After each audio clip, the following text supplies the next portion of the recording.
Bom dia. Gratidão a Deus pela vida, pela existência, por esse instante, porque a vida é um instante, né? Esse instante agora, esse momento de agora. Então, gratidão a vocês pela companhia, por esses instantes que juntos possamos refletir sobre as nossas possibilidades de florescer em nós as virtudes. E a Casa de Assistência Recanto da Paz, que esse mês, completou 5 anos, como tivemos no domingo passado. Por que a casa decidiu, escolheu, né, optou para que essa atividade, sendo a base de toda a nossa assistência espiritual, fosse uma atividade de evangelho-terapia? Então, aqui nós não temos, como vocês já devem ter observado, uma palestra em si, de divulgação, mas é uma atividade de terapia. Por quê? Como leu a mensagem da Maria Máximo aqui, o Klinger, para muitos cristãos, ou a grande maioria, as palavras de Jesus ainda passam no largo. Sabe o largo? Você está ali na margem do rio, ali na praia da Ponta Negra, e você olha lá no largo, e você nem consegue ver uma canoa que está passando do outro lado. Então, é mais ou menos assim. Por que será? Né? Por que nós temos tantas dificuldades? Então, quando fomos efetivar as atividades, uma das questões que nós escolhemos para ser evangelho-terapia, onde as abordagens fossem trazer exatamente esse convite à autorreflexão, autoconhecimento, autoanálise. Porque, como a equipe espiritual nos trouxe informação, nós temos mais de 2.000 anos, né? 2023 anos exatamente, da divulgação da mensagem de Jesus. Nós temos 166 anos, completou esse ano, de divulgação do Espiritismo. E o que nós estamos fazendo com essa divulgação? Então, podemos considerar que de divulgação, de informação, nós já temos muito tempo, né, Vandilce? Mas como nós temos traduzido isso? Então, por isso, hoje a nossa atividade é uma atividade de cunho terapêutico, reflexivo, muito mais do que uma atividade meramente de divulgação. Assim, nós, como disse o Clínio, estamos dando continuidade ao nosso projeto de reflexões sobre o cultivo das emoções. Então, esse livro aqui, para quem não conhece, é de Marlon Reikendal, um psicólogo, ele é espírita, junguiano, e ele criou essa teoria cultivo das emoções é dele. Por quê? Acho que falamos aqui na primeira exposição sobre emoções, que nós não conseguimos controlar as emoções. Quando alguém diz assim, eu não controlo minhas emoções, não controla mesmo. Emoção é da natureza, é como querer controlar o sol, a chuva. Então, é da natureza, você não controla. Você pode cortar a árvore ali, mas você não vai impedir que ela sempre possa crescer. Você pode tirar toda a planta da terra, mas não tem como impedir que daqui a pouco comece a nascer de novo, a natureza comece a surgir. Então, é cultivar, não tem como controlar, não tem como acabar, não tem como nunca mais sentir raiva, sentir medo, sentir tristeza, sentir alegria, não tem como, porque aí você deixaria de existir, simplesmente assim. Então, é cultivo, porque o que o Marlon nos traz nessa obra? Para nós aprendermos a lidar, a vivermos esse processo do autoconhecimento. Lembra que a Maria, quando falou de verniz social, naquela exposição dela maravilhosa, sobre o nosso comportamento na sociedade, o Espiritismo ele propõe a transformação do ser. E aí, a partir do Espiritismo, foram surgindo teorias como reforma íntima, por exemplo. Então, todo mundo busca reforma íntima, mas eu vou reformar o quê, como, aonde, para quê?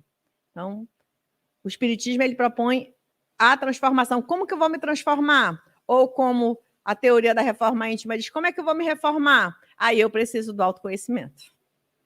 Se eu não me conhecer, se eu não soubesse, se eu não aprender sobre mim, quem eu sou, não tem como. Por isso que no final da mensagem aqui que o Klinger desmarcou, não é? Olha a raiva do Klinger. É a 146 a 46. Então, ele diz no final que, para a grande maioria que vive pregando o evangelho, as palavras do Cristo ainda não chegaram ao coração, principalmente em mim e em você. Por quê? Porque nós não sabemos como fazer, como lidar. Então, no capítulo da emoção hoje que nós vamos cuidar, o Clínio já falou do medo no mês passado, e hoje, esse mês, nós vamos falar da raiva. E o que é raiva? Quem nunca sentiu raiva? Então, é interessante que as pessoas, quando vão nessa... Eu costumo dizer, nessa neurose de querer ser perfeito, não, eu não sinto raiva, eu só me aborreço, né?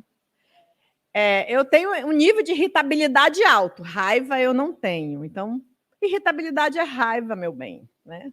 Aborrecimento é raiva. A raiva ela é uma emoção natural. Como o Marlon traz aqui muito bem explicado nesse livro, ele vai falar de todos os processos, ela é a energia de movimento. Então, eu quero trazer para vocês aqui, falando e refletindo sobre essa energia de movimento, que nós não vamos trazer aqui a teoria em si. Você pode buscar as teorias, você pode estudar, ler, comprar o livro do Marlon, você pode assistir os vídeos do Marlon, e tem vídeos na internet falando sobre isso no canal dele.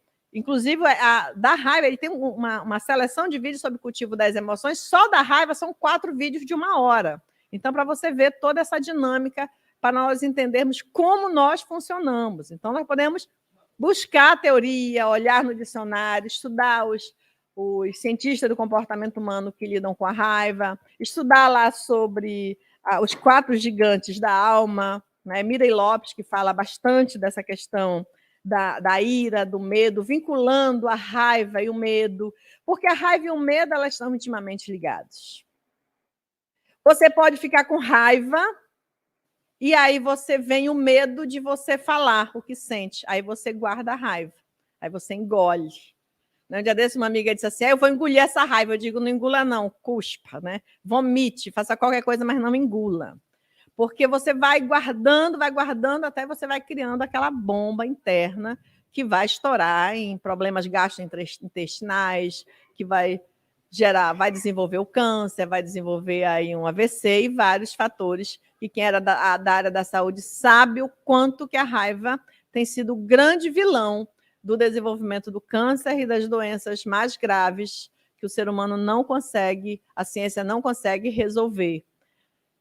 Por quê? Porque só nós, intimamente, eu e você, podemos conhecer as nossas emoções, saber como nós funcionamos e como nós podemos, então, agir diante das diversas situações. Então, o que eu quero trazer para vocês hoje, para nós todos?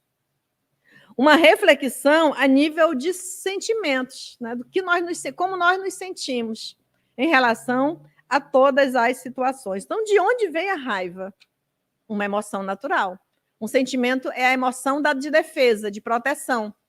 Eu preciso sentir a raiva para me mover, para dizer para alguém que me maltrata, que usa, inclusive, muitas vezes chega ao nível da violência contra mim, eu preciso dessa raiva para dizer, pare. Porque se eu não trabalho essa raiva no momento que eu sinto, dizer, não, peraí, não é assim. Não é assim que funciona. De eu falar e dizer o que eu sinto, de eu resolver essa questão, entender o que eu sinto, ou eu me afastar da situação e não resolver. O que acontece? O que é o correto?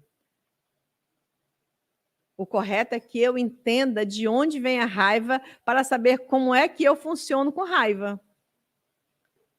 Porque existe a raiva, que é o movimento egocêntrico, e existe a raiva como movimento de defesa, como energia de defesa. Então, existem situações que eu preciso mesmo me defender, que eu preciso dizer, não é a raiva que faz com que, de tanto eu sentir raiva daquele trabalho, daquele chefe, de tanto me sentir maltratada e humilhada, onde todo mundo pega, como diz o Marlon, pega o meu projeto e diz que fez e eu não participo de nada, aquela raiva me movimenta a chegar e dizer assim, olha, está aí, estou saindo, estou buscando outro recurso, eu sei que eu posso fazer outras coisas. Ou então guardar aquela raiva e passar anos da vida. Esse pode ser um movimento real. Mas o movimento egocêntrico é quando eu vou entender de fato que aquela raiva ela era uma expressão o movimento do outro trazia para mim essa energia agressiva, mas não porque ele realmente tinha um comportamento que me desagradava, mas é porque o meu ego, o desejo de ser visto, de ser aceito, de ser elogiado, de ser reconhecido era tão grande, mas tão grande, que qualquer coisa que a pessoa faça em relação a mim, eu vou considerar que é uma ofensa, que é uma agressão.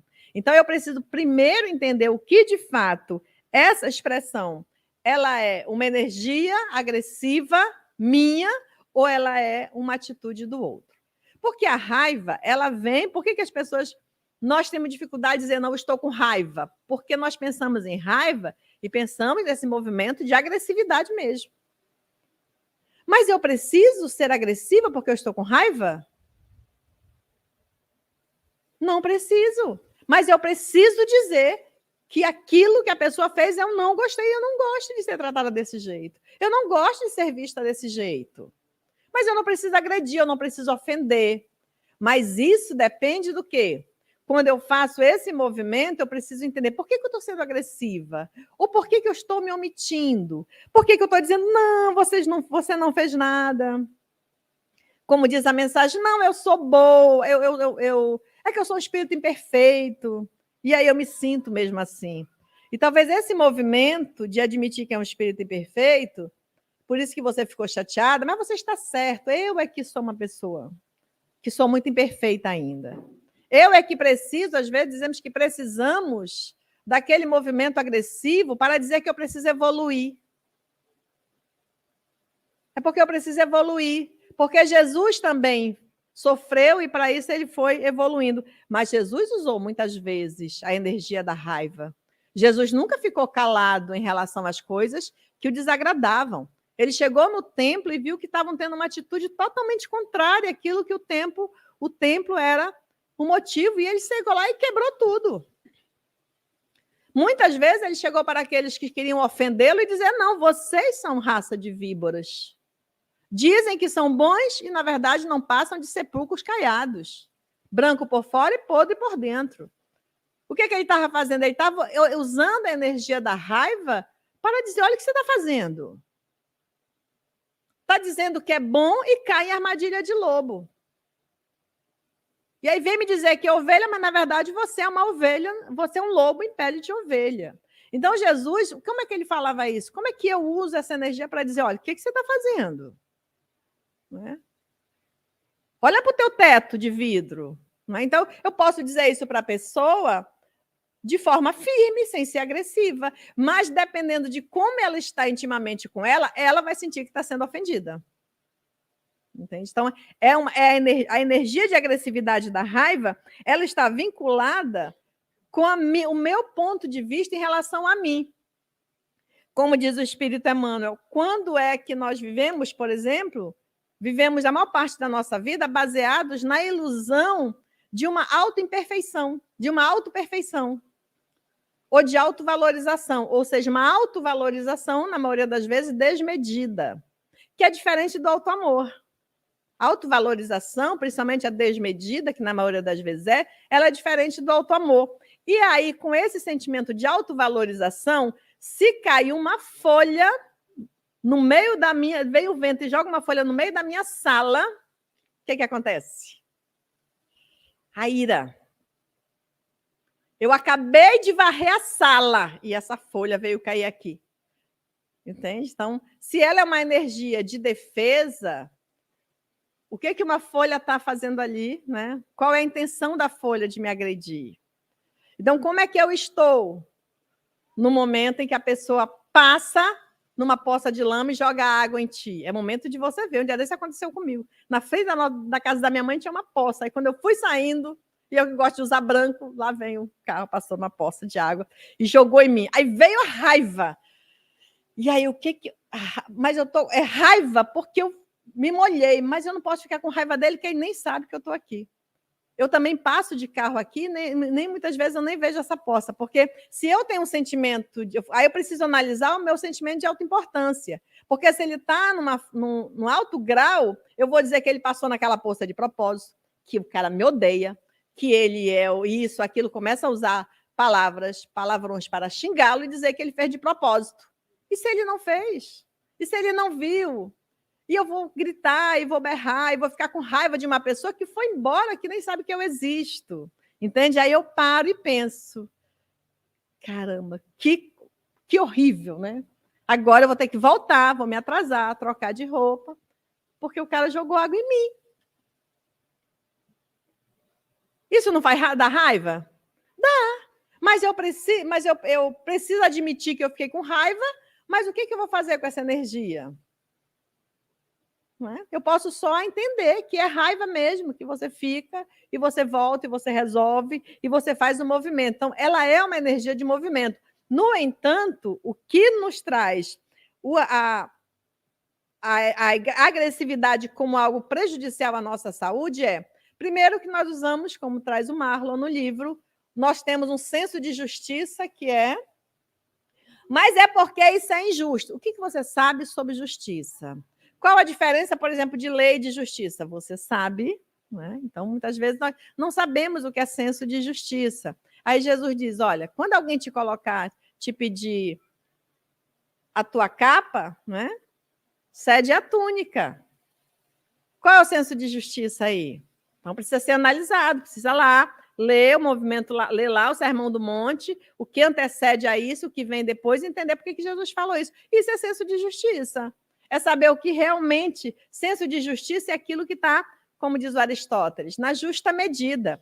E o Aristóteles, quando ele fala de raiva, o filósofo Aristóteles, diz o seguinte, raiva todo mundo sente, é natural, é do animal, racional e irracional, faz parte.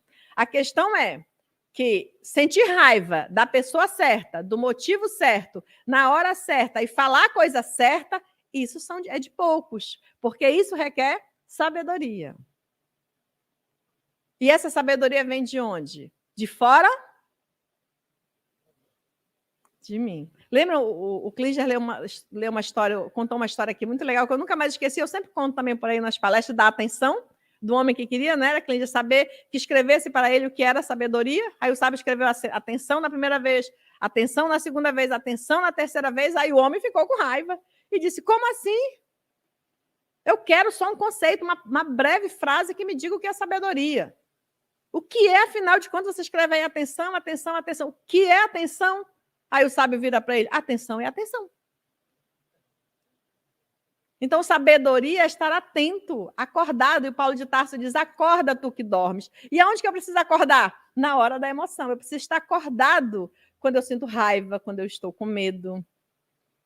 Porque aí vem, lembra? O medo está sempre acompanhando a raiva, porque às vezes é o medo fora do lugar, faz eu ficar com raiva e ser agressivo sem necessidade. O medo de não saber o que dizer, de ser agressivo, de ofender, eu não falo nada. E vou remoer aquela raiva. E vou transformar aquela raiva em ódio. Aí vira sentimentos. Que depois vira ressentimento. Aí toda vez que eu lembro da pessoa, eu sinto tudo de novo. Isso é o significado de ressentimento. Porque eu estou ressentindo. Um dia o Klinger fez algo para mim e eu fiquei com raiva. Mas eu disse, não, eu não... Tá tudo bem, Klinger, eu entendo. Eu sou uma pessoa, né? Eu sou humilde, né? Então eu entendo que você tem agido dessa forma comigo. Só que eu não esqueço, toda vez que eu lembro, olho para o Klinger, eu me lembro daquele dia que ele fez aquela coisa, aquele negócio, falando comigo daquele jeito, e aí eu vou, daqui a pouco eu odeio, daqui a pouco eu desencarno e viro obsessora dele. Só isso, não é? Eu sei que o Klinger quer me querer ter como obsessora, não, né, Klinger? Como amiga sempre, por favor. Então, o processo é esse. A raiva, se ela não for trabalhada, não for entendida, não for cultivada, aí é como o Marlon traz a teoria do cultivo. Eu vou aprender aqui no capítulo do livro, quando ele vai cultivando a raiva, ele vai trazer para nós essa possibilidade de olharmos. É como uma planta. Mas eu preciso saber que planta precisa de determinado espaço. E é interessante que ele coloca cada planta para representar uma emoção. Na raiva, ele coloca o cactus, que ele está no deserto, ele é uma planta do deserto, ele é uma planta de local árido, então ele está ali naquela aridez, e aí ele cria aquela capa grossa. Só que por dentro dele é macio o cactus, é bem macio. E tem alguns estudiosos da botânica que dizem que no espinho do cacto era para ter nascido folhas. Como em outras plantas nascem folhas, no cacto nasceu espinho. Por quê? Para ele se proteger dos animais, para que os animais... Porque se vir um animal e o animal morde ele, esvazia a água que ele carrega dentro dele, que ele preserva dentro dele. Então, por ele ter espinhos, os animais não não comem ele. Aí ele fica sempre ali preservado. Então, a raiva, quando ele representa pelo cacto, eu preciso saber que o cacto tem espinho, porque ele precisa se proteger, que ele tem aquela casca grossa para preservar a água que ele tem dentro, porque ele é uma planta do deserto, ela é árida. E você, de onde você é? Qual a sua origem? Como é que eu sei qual é a minha origem, quem eu sou? Pelas minhas tendências. E o Allan Kardec fala isso numa das obras. Basta que você analise, se você quer saber quem você foi em vidas passadas, você pode fazer isso analisando as suas tendências, avaliando. Na questão 399 do Livro dos Espíritos, onde ele pergunta se é possível fazer regressão e ver as vidas passadas, se isso pode acontecer, diz que sim. Dependendo da condição, da necessidade. Existem casos que é preciso fazer regressão para ajudar a pessoa a entender quem ela é. Mas que a regressão, você também, você pode se elevar no nível de consciência, onde você vai dia a dia se percebendo as tendências que você trouxe de vidas passadas, através de sonho, de reflexão, da meditação, e se vendo mesmo dentro desse processo. Porque aí, por que isso é importante para a raiva? Da forma como eu sinto a raiva? Porque é o motivo. É o motivo que me faz sentir raiva, que eu vou identificar como sendo um resultado do ego, um movimento egocêntrico, ou só uma energia de defesa. Por exemplo, você mora num lugar que tem várias pessoas, né? E aí você deixa uma coisa no lugar. Quando você chega, isso é muito uma experiência minha, que estou morando num lugar onde tem muitas pessoas. Aí não tem as suas coisas, não está no lugar. É natural que as pessoas peguem as suas coisas? Não tem qualquer pessoa que more com mais de 2 pessoas numa casa, vai ser natural alguém, você deixou o copo lá, o livro lá, a toalha lá, alguém chegar e pegar. É natural, é um movimento natural. Agora, você ficar com raiva disso, é natural também. Não acredito que eu cheguei aqui, minha sandália estava aqui agorinha. Eu morro agora, eu bato, eu xingo, o que eu faço? Não, eu vou lá e vou dizer, rapaz, porque você tirou minhas coisas daqui, pelo amor de Deus. E pego e levo de volta. Eu estou sendo agressiva? Estou usando de violência? Estou ofendendo? Não, mas eu preciso dizer, olha, eu não gosto que pegue minhas coisas. Porque se eu não disser isso, eu vou engolir. Vou contar até 10 e vou engolir. Eu vou criando um nível de rejeição dessa pessoa. Daqui a pouco, só dela olhar para mim, eu já fico irada. Entende? É por isso que você vê muitas pessoas, você olha assim, nossa, só de você ver a pessoa, você já fecha até os olhos para não ver, porque ela te traz uma energia negativa. Você diz que é uma energia, eu não gosto dessa pessoa, mas não é. É de tanto que ela foi fazendo as coisas, você foi sentindo raiva, mas você foi, não, eu não vou falar nada, né? Eu não vou dizer. Eu estou no centro espírita, eu estou, né, um tempo desse aconteceu uma situação aqui, e a gente estava ali perto da sala de amparo, e a pessoa falou uma coisa, e eu na sala de amparo, né, perto da sala de amparo, e fui embora para casa. Assim, tu ficou com raiva de mim? Eu disse, fiquei. Eu só não te dei uma voadora porque estava na sala de amparo. E haja raiva, né?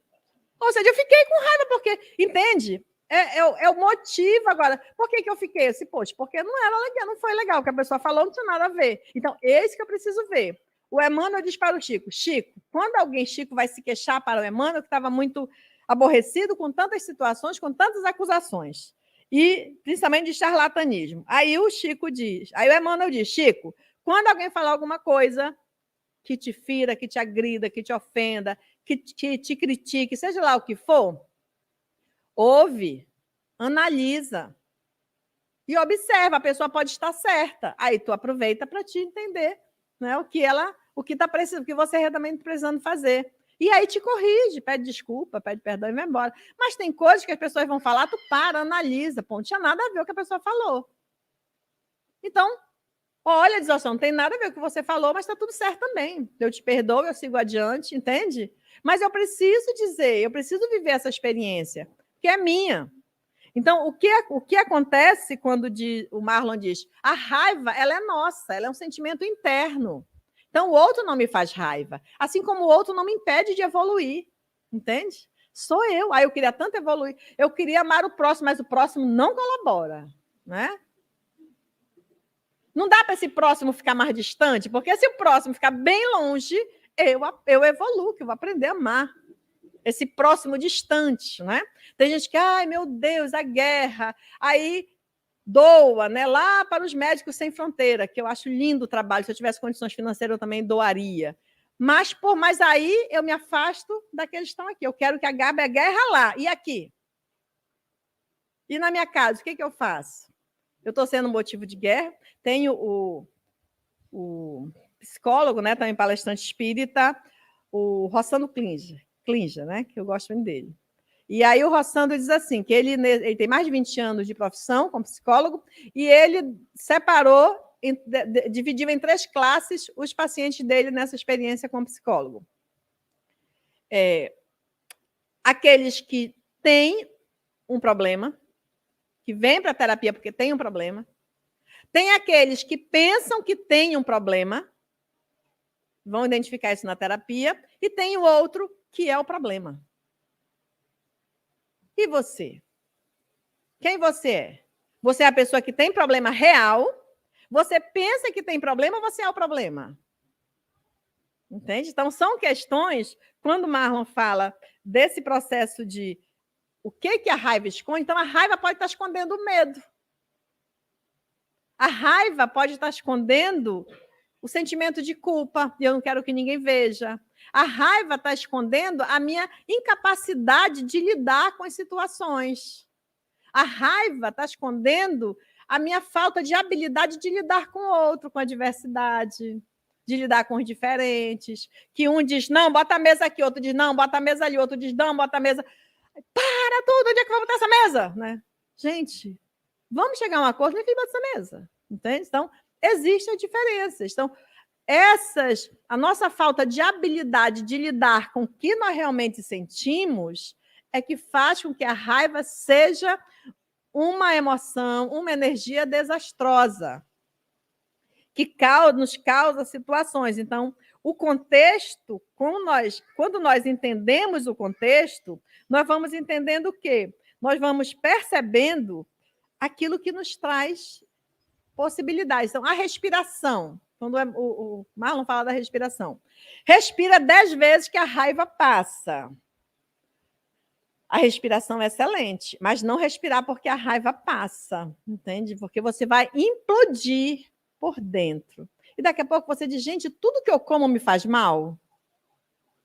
Não é a comida. Entende? Não é a comida. Então, experimenta passar uns dias sem lidar com raiva, sem sentir raiva. E aí experimenta uns dias ficar alimentando a raiva. Então, eu entendo como se dá esses processos em nós, porque a energia da raiva, se ela não for bem trabalhada, então a respiração, a meditação, ela é excelente.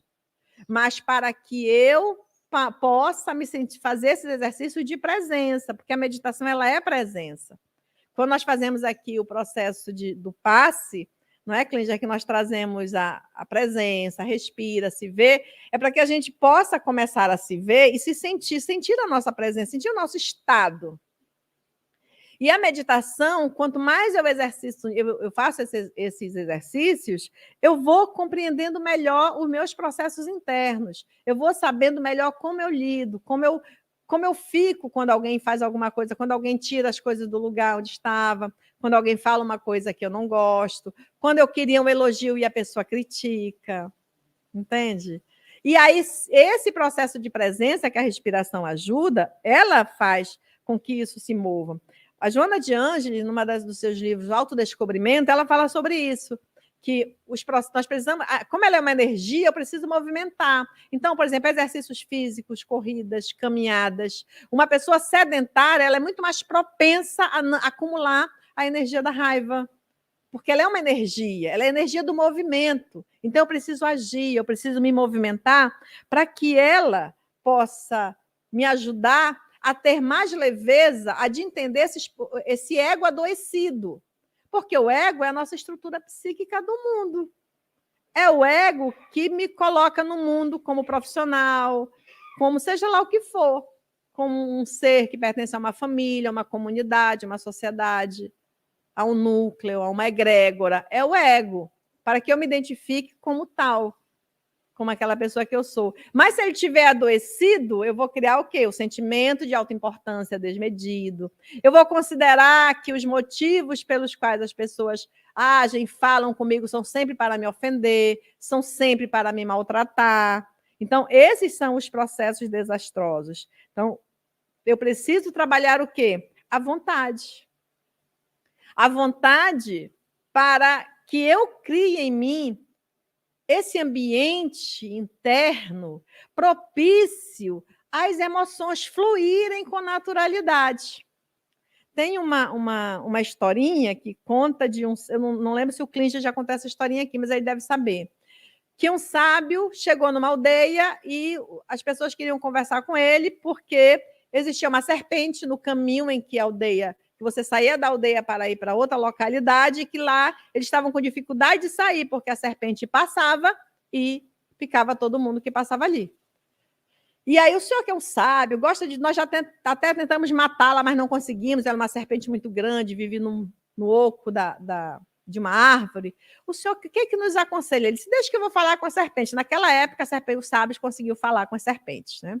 Então, eles foi para lá e conversou com a serpente. Mas eu preciso me defender. Se você não precisa se defender, não dessa forma. Você não precisa agredir os seres humanos, porque eles também são da mesma espécie que vocês, também são animais, são criatura de Deus, só que eles têm uma outra forma, assim como outros animais, eles têm outras capacidades. Explicou e conversou com a serpente, e a serpente ficou ali quietinha.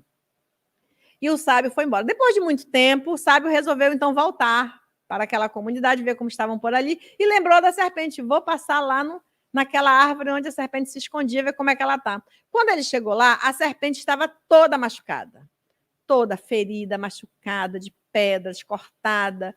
E ele disse: dona serpente, o que aconteceu com você? E ela disse: ah, senhor, o senhor disse que não era para me atacar mais ninguém, não era mais para picar ninguém, para deixar as pessoas passarem tranquilamente por aqui. Então eu me tornei uma serpente mansa, boa. E aí os homens o que fazem? Me apedrejam, me cortam quando passam. Tudo que eles passam, tudo que eles têm na mão, eles jogam, me chutam.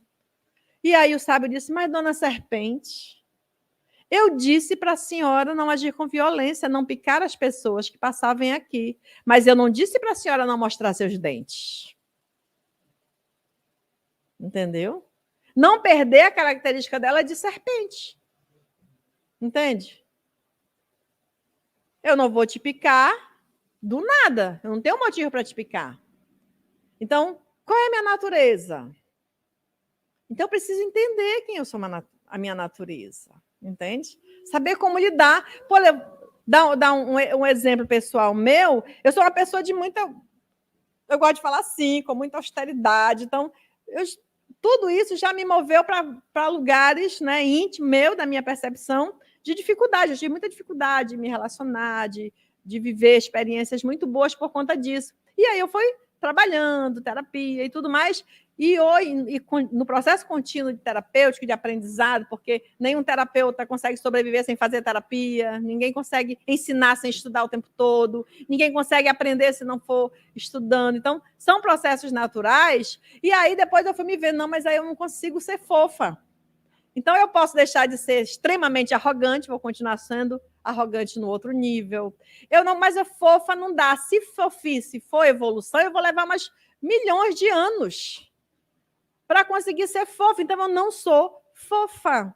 Então, eu vou continuar. E foi quando um amigo espiritual disse assim: olha, a austeridade é natural para quem busca entender, viver e saber as coisas como elas realmente são.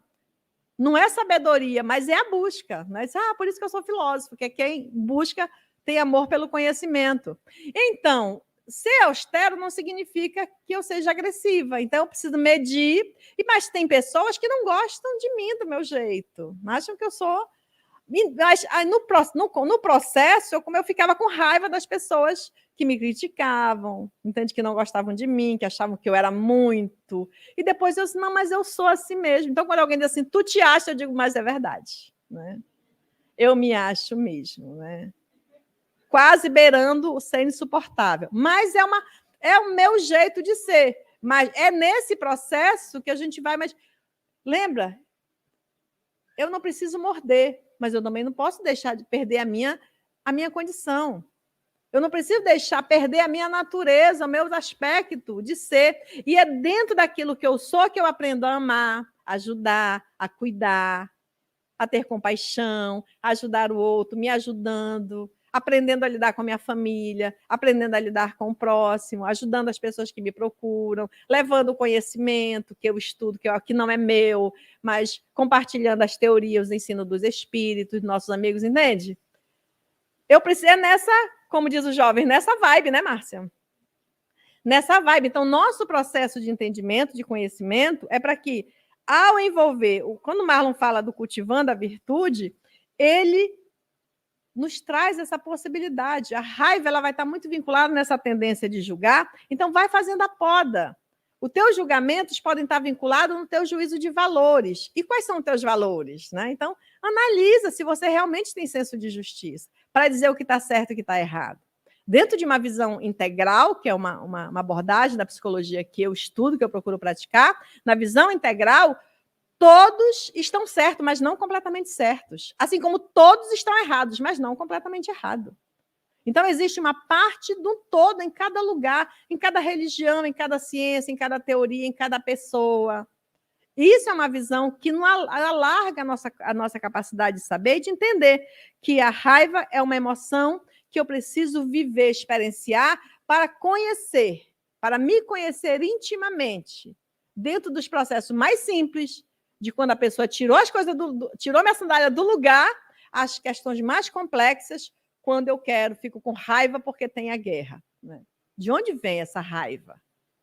De onde vem esse desequilíbrio? De onde vem o desajuste? Então, eu não consigo ajustar, controlar, definir, mas eu posso, que é uma das teorias que eu mais gosto, é essa teoria do Marlon Reikendal. Eu posso cultivar. Eu posso cultivar o meu jardim. E assim nós vamos desenvolvendo, a partir daí, num processo de autoconhecimento, nós vamos podendo entender, de fato, o que cada emoção, como eu lido com cada emoção e que como cada um dela vai me ajudar a chegar aonde eu pretendo chegar. Entende? Esse é o grande processo. Então, quando Jesus diz, conhecereis a verdade vos libertará, é essa verdade minha, de como eu sou, de como eu estou nos meus processos de evolução. Então, como escreveu o mestre Jung, não saias, é dentro do homem que reside a verdade. Vá para dentro de você e não saia de lá. Não saia. Porque de lá você vai administrar todos os processos da sua alma, todas as suas funções psicológicas, suas emoções, sua inteligência, seus sentimentos, sua intuição, sua percepção. Entende? Esse somos nós, seres extremamente complexos e maravilhosos, não perfeitos, mas perfectíveis. Muito obrigada. Que a gente possa... Palmas para vocês que conseguiram me ouvir até agora, né? Depois da serpente, né? Vai mostrar os dentes, Clíndia. A gente vai abrir para perguntas. Quem quiser fazer pergunta, levante a mão. Sobre a raiva. Opa!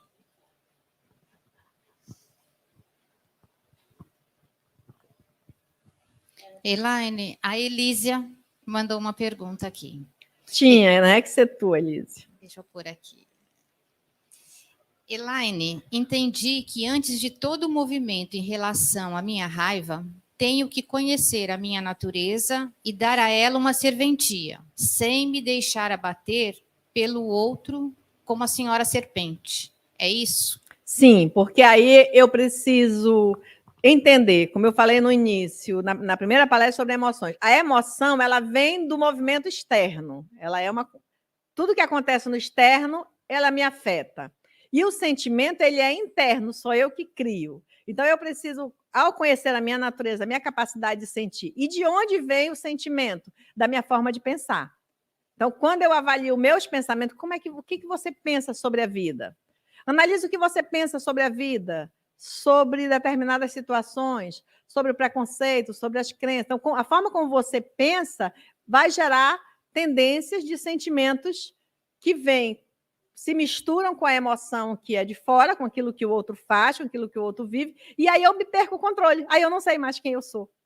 E aí, em relação à raiva, eu me perco. No medo, eu vou para as síndromes do pânico. Na raiva, eu vou para estados coléricos e me perco e cometo muitas vezes até crimes. E quando as pessoas, estudando sobre numa área da psicologia jurídica, que eu precisei dar aula um tempo, então as pessoas elas não conseguem mesmo entender como foi que elas tiraram a vida de alguém. Então, o crime passional, na maioria das vezes, eles não sabem, eles não entendem. Por quê? Porque eles não sabem lidar com suas emoções, com seus sentimentos. Então, aquelas questões vêm. Então, eu preciso me conhecer, me entender. Um dos documentários que eu assisti, que aconteceu aqui no Brasil, acho que na banda de Goiás, há muitos anos atrás, mais de 20 anos, uma mulher assassinou o marido com 42 facadas. E aí, não, com 22 facadas. E aí o juiz, quando ela foi condenada, falou: você quer falar alguma coisa sobre isso? Ela disse: eu quero dizer que eu não matei meu marido com 22 facadas. Eu matei ele com 2 facadas. Na primeira facada, na segunda, eu sabia que ele estava morto, é o que eu queria. As outras 20 foi para me vingar da raiva que ele me fez durante todos os anos que eu passei com ele e eu nunca consegui dizer para ele. Então, com 2 facadas eu matei. As 20 foi para me vingar. Isso acontece muito. Então, o primeiro movimento do crime, seja independente da arma, seja tiro, o primeiro já é para matar. Os outros já é raiva, já é agressividade, já é ira, já é vingança, já é ódio que eu descarrego naquela raiva, naquele movimento da arma, entende? Esses somos nós. Por isso, como dizia o filósofo Nietzsche, nunca diga: eu sou incapaz de matar alguém. Porque você não sabe. Se você não sabe lidar com suas emoções, se você não conhece sua natureza, como a Elísia colocou aí, você não sabe o que você é capaz diante das situações adversas. Por isso, cuidar das emoções é tão, tão, tão importante. Espero ter respondido, amiga. Oi, Elaine. Oi. Bom dia. Bom dia. Elaine, vamos supor que a pessoa já se reconhece como uma pessoa que tem a tendência a sentir muita raiva, a ser explosiva e não conseguir controlar suas emoções. Precisa trabalhar para lidar melhor com a raiva. Sim. Primeiro que ela não consegue controlar mesmo, né? Lembra que não tem como, é como eu querer controlar. O sol está muito forte, vamos diminuir aí, gente. Pega aí uma. Não tem como diminuir o sol. Então, isso faz parte da natureza. Então, controlar, não adianta você querer controlar. Quanto mais você tenta controlar, você vai implodindo dentro de você. E depois o corpo reage, vai responder. As virtudes como a Márcia colocou muito bem, eu preciso sempre. Isso nós estudamos na psicologia consciencial, né, Márcia?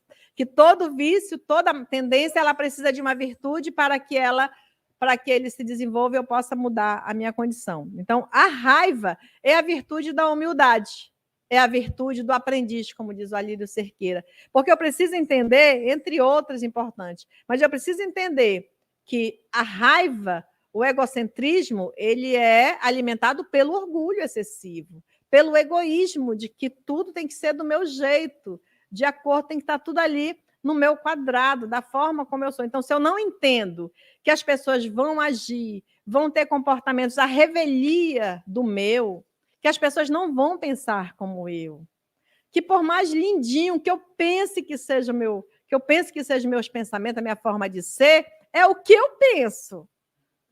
Então, por isso eu costumo perguntar na terapia, nas primeiras vezes, quem você pensa que você é? Né? Então, isso as pessoas costumam perguntar, às vezes, de forma agressiva, em confrontos. Né? Quem você pensa que você é? É uma pergunta legal, de forma amena. Né? Quem você pensa que você é? E aí, eu penso que eu sou orgulhosa, mas a partir de hoje eu não sou mais orgulhosa. Vou ser boa, vou ajudar todo mundo. Então, eu não sou mais orgulhosa. A partir de hoje, eu vou ser humilde. O que eu faço? Eu boto uma máscara, né, da humildade. E com essa máscara da humildade, da pessoa boa, que ajuda todo mundo, que socorre a família, os agregados, a comunidade, que salvam o planeta, junto com tudo isso vem o quê? A ira, né, irritabilidade, o alto nível colérico, muitas vezes, porque eu estou aqui para ajudar vocês. Como assim eu estou aqui para ajudar vocês? Né? Então, isso vai aumentando cada vez mais a condição. Né? Vai aumentando a possibilidade. Então, muitas vezes eu penso que eu estou ali, então eu vou me tornar espírita, porque eu quero ajudar todo mundo, eu quero salvar o mundo. E aí o mundo continua tal qual. Né? Aí eu descubro que se eu morrer hoje, amanhã for primavera, como dizia Fernando Pessoa, amanhã continua sendo primavera. E aí já vai caindo por terra essa minha pretensão de salvar o mundo. Aí não consigo, eu vou salvar minha comunidade, meu estado. As pessoas continuam sendo o que elas querem ser. Não, mas agora eu vou ajudar a minha família, porque eu já sei que a minha missão é ajudar a minha família, porque o bando de gente, né? Então eu sou um espírito perfeito, eu sou espírita, eu sou espiritualista, porque eu preciso ajudar a minha família, coitados. Eles são muito inferiores. E aí eu vou lá, minha família continua tal qual. Aí um belo dia eu acordo e descubro, meu Deus, é eles que estão para me salvar, não é eu que estou para salvar eles, né? Então é a minha família, é o recurso que eu tenho para evoluir. Não importa o que eles sejam. Então, aonde eu estou é o meu movimento. Então, é aí o que eu vou precisar? Fazer o exercício da virtude da humildade e do aprendiz. Né? Eu que preciso aprender, é eu que preciso cuidar das minhas emoções, é eu que preciso saber como é que eu reajo, sou eu. Tudo é eu. Tudo é eu. Ah, minha mãe que está aqui, né? Depois não perguntem nada dela sobre mim. Né? Então, quando a minha mãe fala alguma coisa que eu me aborreço, que eu não gosto, porque ela falou. Aí eu digo assim, poxa, mas ela é assim. A questão é como eu me sinto em relação ao jeito dela. Né? Como eu me sinto. É isso que eu preciso aprender. Entende? Então, essas condições. Eu não estou para mudar a minha mãe, eu estou aqui para trabalhar o meu comportamento. E ela também. E ela para trabalhar os dela em relação a mim. Então, para isso serve a raiva, como diz o Marlon, para dar esse espaço, entende? Não, parou. Né? Parou. Aqui, ó. Não, é meu filho, mas daqui para cá sou eu. É minha mãe, mas daqui para cá sou eu. É meu marido, daqui para cá sou eu. É meu chefe, daqui para cá sou eu. É o espírito, daqui para cá sou eu. Entende? Mas é o mentor espiritual que está dizendo tudo bem, mas daqui para cá sou eu. Entende? Eu preciso saber disso. Não é? E aí, isso também faz parte do processo de autoconhecimento. E sexta-feira eu e a Márcia vamos fazer uma live falando autoconhecimento para quê? Né, Márcia? Lá no canal dela. Depois, se vocês quiserem, fale com ela ou comigo que a gente vai falar sobre isso. Sobre autoconhecimento para quê? O que você quer, afinal? O que você fala tanto disso para quê? Espero ter respondido, amiga. Ai, meu Deus. Vocês falaram, me perguntaram qual o momento que eu mais gostava, né? E eu disse que era das perguntas. Aí me questionaram porque eu nunca fazia. Ah, sim. Eu ia fazer, na verdade vou fazer, mas você já acabou de me responder. Me falta humildade. Né? Eu tenho uma dificuldade muito grande de me perdoar. Então eu sinto muita raiva de mim. E eu vou dar um exemplo. Sexta-feira eu estava saindo de casa e eu bati meu carro na garagem, sozinha, numa coluna. E eu não consigo me perdoar por isso. E eu fiquei a sexta-feira inteira com raiva. E aí eu fui na minha psicóloga, que eu trato isso, porque eu tenho essa dificuldade enorme de me perdoar quando eu erro. E ela disse assim, é só um bem material. Mas me falta humildade. Né? Agora, quando você explicou, aí eu falei, meu Deus, eu sou muito egoísta comigo, eu não sou perfeita. E me falta humildade em relação a isso. Como que eu consigo me perdoar quando eu erro? Né? Em que momento que eu consigo esse autoconhecimento para eu poder me perdoar quando eu estou errada? E eu estou dando um exemplo do carro, mas isso acontece na minha vida, em tudo que eu vou fazer. Eu achei que bater o meu carro foi uma coisa tão absurda, tão boba, que eu estou aprendendo a dirigir. Mas nem quando eu estava no início, eu fiz isso. E hoje eu fico, como que eu fui tão abestada? Como que eu me abestalhei? E isso acontece na minha vida, com as minhas amizades. E eu sei que quando eu me decepciono com alguém é porque eu coloquei uma expectativa em cima daquela pessoa, né, que não cabia a mim. E eu fico com raiva de mim por isso. Como me perdoar? Eu vou... Clíngia, quanto tempo você dirige? Falha, a gente vai pensar que tu começou a dirigir com 10 anos. Mais de 30 anos o cliente já dirige. Você é motorista excepcional? Entende? Então, ela acabou de aprender a dirigir, né? Então, ela está aprendendo a dirigir. Então, olha né, o nível, né? O nível de autoexigência. Então, eu preciso primeiro ver o nível de autoexigência, porque é só um bem material? Mas não vai funcionar assim, porque eu vou estar colocando apenas uma condição material, eu não consigo mudar o comportamento. Mas eu preciso, olha o meu nível de exigência comigo mesmo. Aí você falou, olha, alto nível de exigência com as pessoas. Meus amigos têm que ser perfeitos, né? Então, tem que ser amigos. Então, olha a lista. Então, vê a tua lista de preferência. Ela deve estar enorme. Não é? Uma lista de preferência enorme. Então, quanto mais eu vou reduzindo a lista de preferência, mais eu vou tornando leve. Então, o processo do auto-perdão, ele traz não só o exercício da virtude da humildade, como o exercício da virtude do acolhimento. Então, eu preciso fazer esse movimento. Percepção amorosa, eu me vejo, eu reconheço, agora eu vou fazer esse autoacolhimento da verdade. Sem querer dizer, como trouxe a mensagem aqui, quando a gente fala assim, né? Nas nossas... Não foi aqui, não. Deixa eu voltar de novo, tá? Somos espírito mais imperfeito do que dizemos ser. Porque a gente pensa assim, não é que eu sou um espírito imperfeito. Tudo que eu faço, mas na hora que eu estou dizendo isso, está faltando humildade, na maioria das vezes. Na verdade, eu estou querendo dizer... Eu quero que as pessoas digam, não, você é mais Elaine, você não, você já deve ter evoluído muito, né? Então, são essas percepções. Olhar para si com esse olhar de verdade, mas com acolhimento. E aí eu fiquei com raiva de mim. Eu não fiquei com raiva de mim, eu fiquei com raiva da situação. Porque as pessoas colocaram uma coluna, uma parede onde eu ia passar. Como assim? Não é? Como assim? Colocar uma coluna onde eu ia passar? Por isso que as pessoas às vezes bagunçam. Olha, fulano vai dirigir, manda tirar todos os postes. Né? Então, já é essa visão, né? A coluna se mexe. Então, quanto mais nós pensamos nisso, e aí o Klinger tem uma palestra lá no nosso canal sobre a lei de atração. Então, quanto mais... O que é a lei de atração? Quanto mais eu acredito que as pessoas, que o mundo, que é tudo por causa de mim, eu vou aumentando o meu nível de autoimportância, os meus pensamentos se movem em relação a isso, e eu acredito nisso. E então, eu posso até ter a visão, não, mas eu sou desapegada materialmente. Eu sei que eu sou um espírito e que a matéria não importa. Eu só sei aqui, mas eu não fiz um vínculo com o sentimento. Então, aqui eu vou decidir racionalmente, aqui eu vou decidir pelo sentimento. Nós não funcionamos assim. Entende? É tudo. Nós somos sentimentos, emoções, inteligência, nós somos um conjunto de tudo. Então, quando eu estou falando aqui, eu estou usando a razão, a capacidade racional, pelo que eu li, pelo que eu estudo. Mas o sentimento vai junto por aquilo que eu quero. Vai a ansiedade junto, porque quando eu vejo, eu estou querendo falar muito rápido, de querer explicar tudo ao mesmo tempo. Então, eu funciono tudo junto, todos nós funcionamos assim. Quando nós queremos separar, é que vem essa dificuldade da autoaceitação. Então, eu sou um conjunto de coisas. Quanto mais eu iluminar minhas sombras, mais eu vou ver as minhas mazelas morais. Mas quando essa sombra está totalmente iluminada, eu vou ver as minhas virtudes.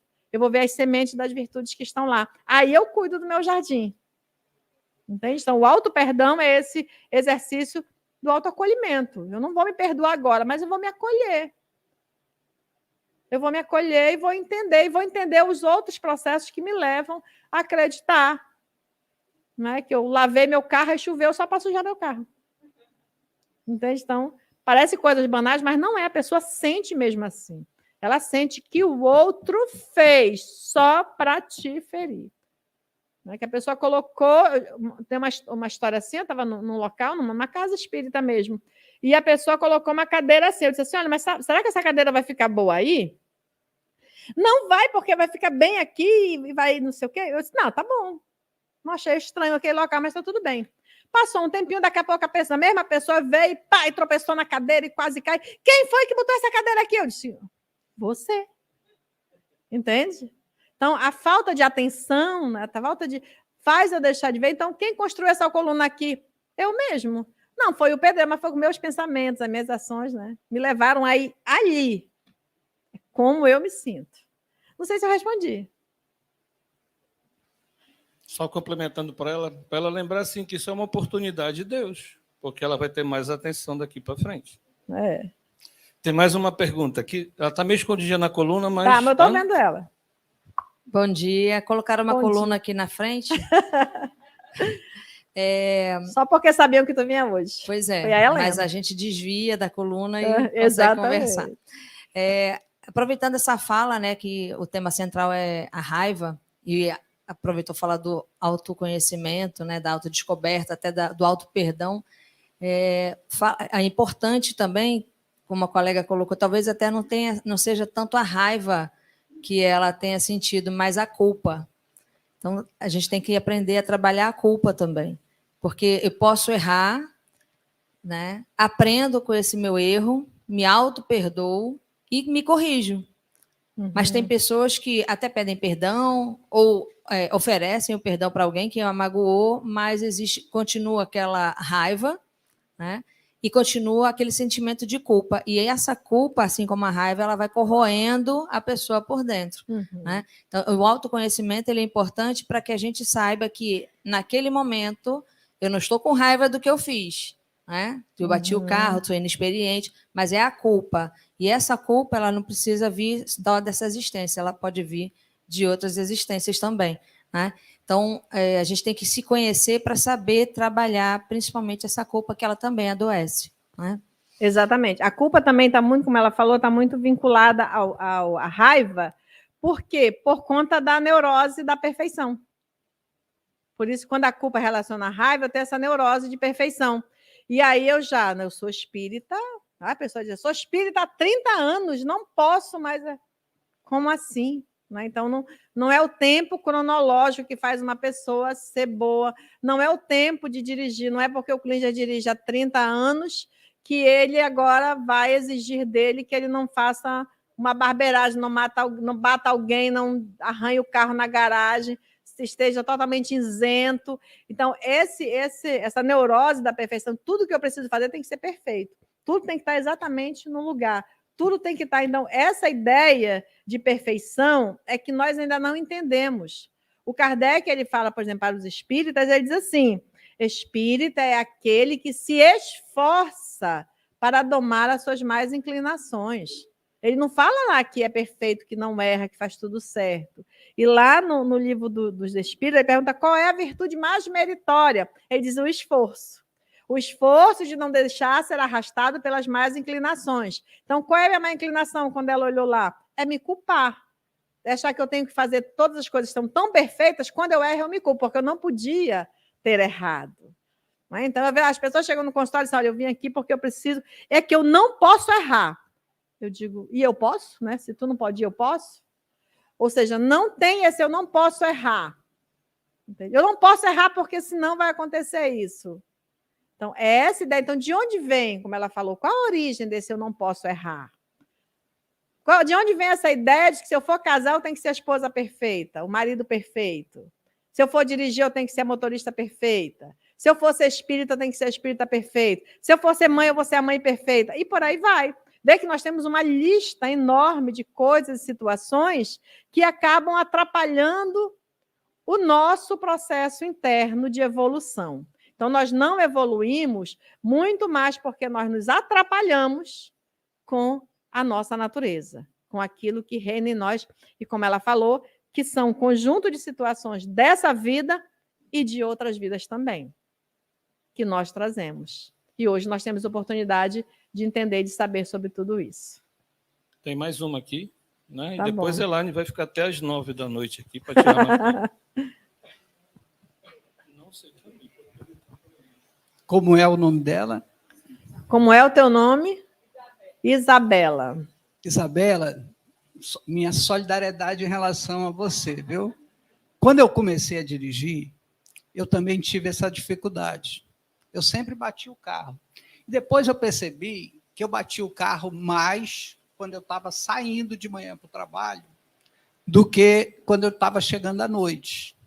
E eu descobri também que de manhã, quando eu saía para o trabalho, eu estava mais preocupado com a agenda, com o que eu ia fazer naquele dia, do que em dirigir, né?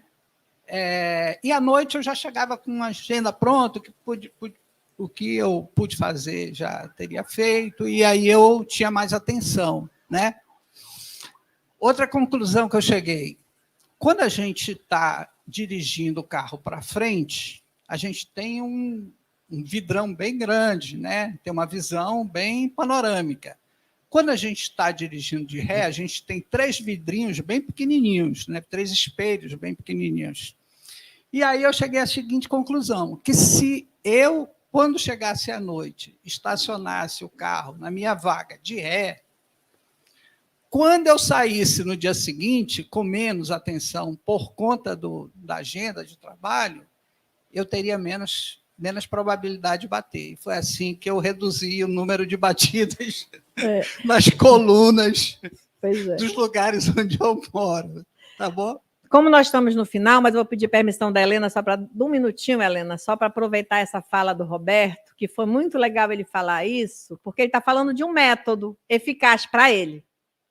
Quando nós falamos de emoções, de forma de ser, de agir, é cada um, né? Porque é o que me move, como ela falou muito, é o que me leva a ter, a agir, a ser, como é que foi. Então, nós pensamos muito, por exemplo, livro de autoajuda, ele vem lá e dá um modelo. Realmente, livro de autoajuda ajuda muito o dono do livro a ganhar dinheiro. Isso ele ajuda. Mas as pessoas não, porque é raso, entende? Modus operandi de ser, de ensinar como você vai fazer para não acontecer isso, é raso. Porque cada motivo do Roberto é um, e ele encontrou esse modus operandi de agir, encontrou um recurso para ele, que é totalmente diferente daquilo que vai acessar, do meu, do seu, entende? Então, nós somos seres únicos. Por isso, a descoberta do porquê e como eu tenho determinados comportamentos e reajo diante da vida e das diversas situações da vida, isso é único. Então, não tem um manual. Não é? Tem. Hoje, até o celular ele não quer agir conforme o manual, que é igual para todo mundo. Ele quer agir do jeito que a gente trabalha ele. Então, é como eu sou por dentro. Então, legal ver isso, porque cada pessoa encontra o seu meio, a sua forma de ser. Mas eu preciso encontrar. E isso é único. A minha forma de sentir raiva, de lidar com ela é única. A sua e de todo mundo. Não existe uma fórmula. Existe um modo de se ver, de se conhecer e de viver individual para cada um. Então, gente, muito obrigada. Aproveito. Olha, fazer propaganda, né? Porque é um livro maravilhoso, do Marlon Reikendal, Cultivo das Emoções. Tá bom? Queria agradecer.